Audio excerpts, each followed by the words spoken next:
are we doing tonight? We don't know which train we're supposed to be on. We're late. 2 more songs, and then I better have a whiskey. I feel like I'm getting sick. I mean, there's nothing else in the world that's like that. You can't prepare yourself for that. An old lady came by and like slapped my foot off the seat. And we were all pretty exhausted the whole time because the Germans make really good beer. Yeah, there's nothing sexier than Joey Ramone with a greasy slice of pizza. I mean, you take a risk to go over and play a festival with no compensation on the table. I didn't have a lot of energy at that point.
Oof.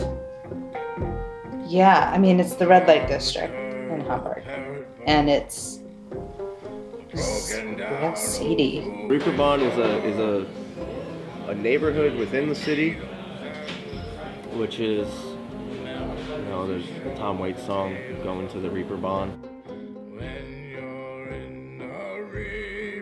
We walked around Reeperbahn afterwards, and it was just real, I mean, just tons of drunk people partying in the streets and stuff.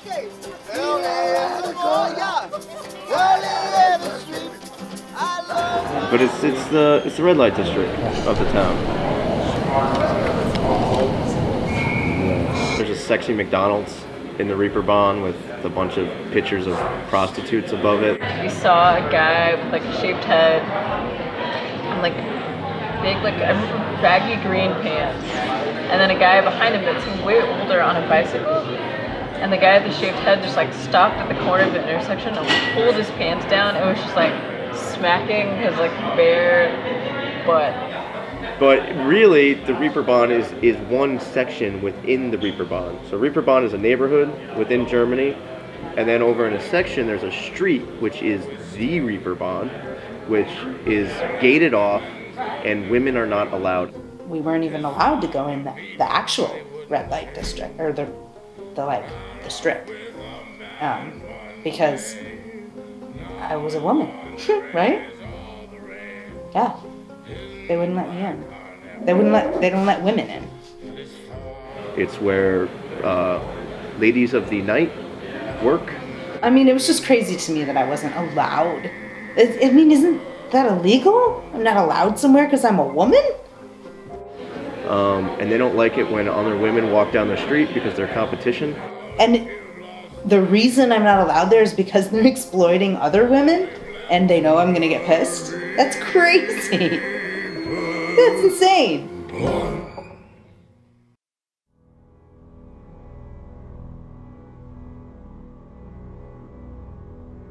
Did people know who we were? People showed up with headshots to get signed. You remember that? Aisha, I think Carson had some also.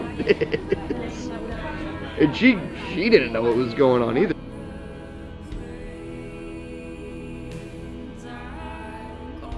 What was that? Why were there so many people at that one? To where our last show was something that none of us expected. Set up merch for a while.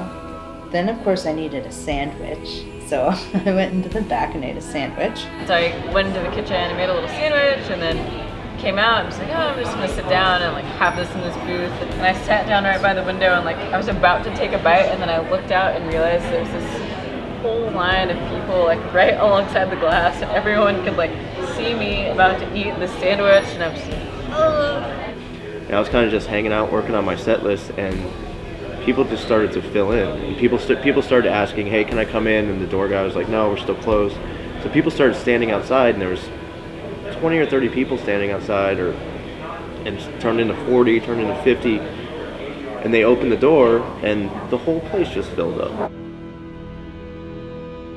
And then I was going to go outside, and there was like a line down the block all of a sudden of all these people. And I was unaware that these people were gathering and I didn't know what they were there for. So I asked somebody, what's going on? What are these people doing? And they were like, they're here to see the show. What? Our show? The owner of the venue actually came in. I don't remember her name, but she was this like awesome woman with this like crazy huge pink dress, and it's like poofy and giant, and like she has her makeup on, and she's this giggly, really sweet lady, and she's just like, oh, there are so many people, like, I don't know, they're already all lined up, and I wasn't expecting this many people, and no one can get to the bar because there's so many just packed in there, and I was like trying to calm her down. I was like, it's okay, it's alright, like that's a good thing, it's gonna be fine. Don't worry about it. She was like, I need a drink, I gotta have a drink, and like poured herself a glass of wine. My initial feelings when I saw it, when I came back, it was nervousness. Not about playing, but how the fuck am I gonna get inside of this place? I'm gonna have to go through these people who are here to see me, and they don't know who the fuck I am. So I got freaked out and I went back inside and I sat in the little booth. I think Jesse was there with me. We're sitting in the booth. And then they opened the doors and they let people in.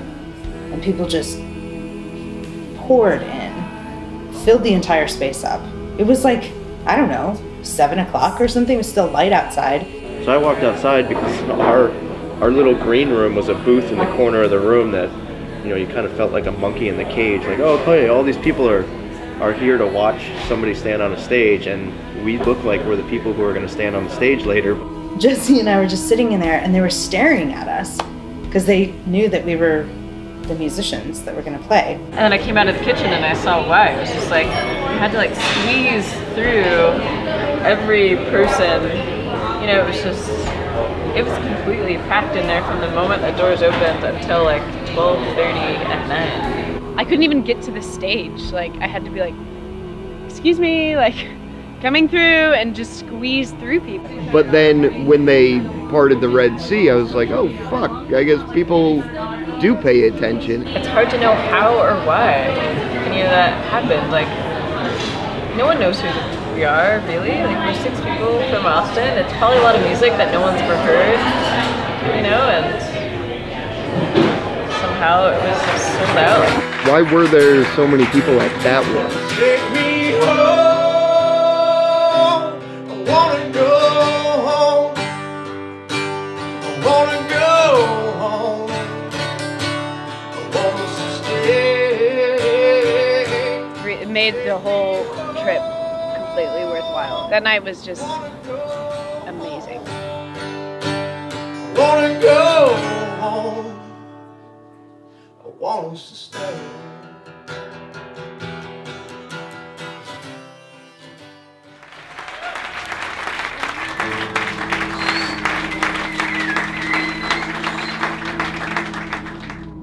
I got choked up.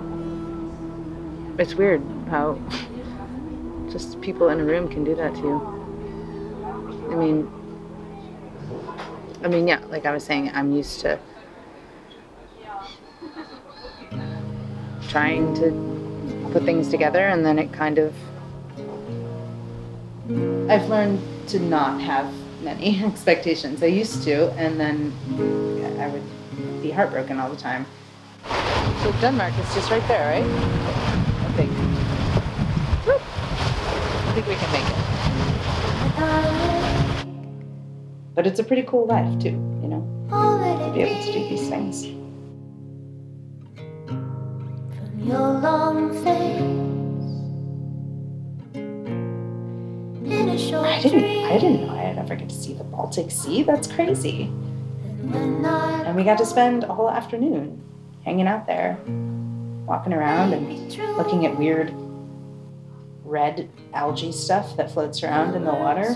That's the stuff that, you know, I'll take home with me and I'll sponge it up and then I'll eventually, it'll turn into some sort of song, I think. That's the stuff that I need from the road, you know, from tours. The stuff that makes it really great.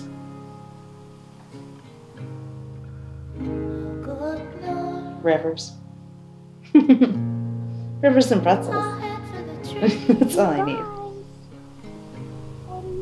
That doesn't take much. A couple shows. You know, as hard as it is being an artist of any kind, you know, the poverty, the stress, the anxiety, which are very real things and things that I experience every day. I get to go to Germany and sit at the edge of a river. I get to go to the Baltic Sea. I get to play to a packed room in the Reeperbahn. That's something that not a lot of people get to say, you know? We found it. The magic German spot.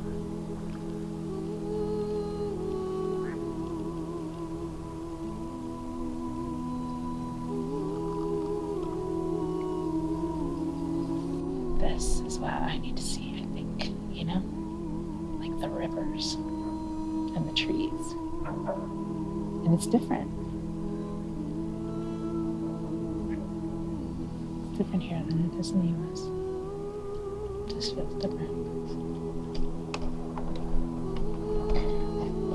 It's like I could either cry my eyes out or die somehow. Or jump in this river, or the most reasonable option, I think, is trying to go home and write some sort of song. I don't want to die, but I mean, I think that those are my four options. The rivers are what they should, because this is crazy.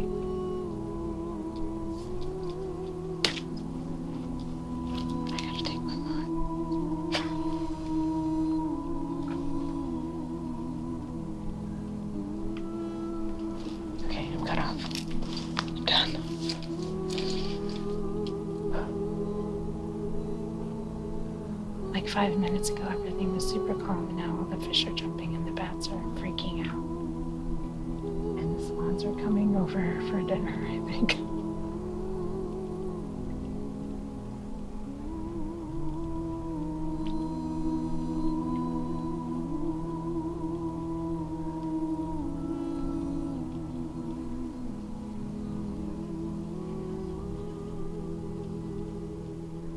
Life on the road is a canvas for a musician's work. Maybe Dana did get around to writing that song about sitting by the river in Germany. But looking back on our trip in 2014 to showcase at Reeperbahn Festival, we're lucky that there's such a demand for music like ours around the world. Austin musician Hayes Carr once sang, "In this line of work, no one retires." He was right. The risk of being a musician is that there may be no end to the journey. But that's what we live for. Each tour is always just a new beginning.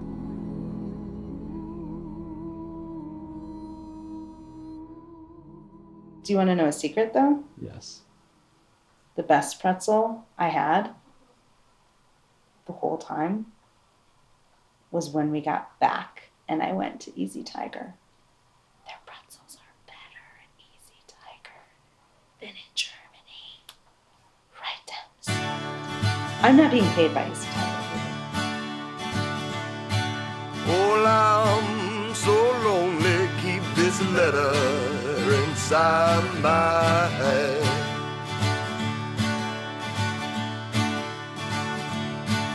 Oh, I'm so lonely, keep this letter inside my hand.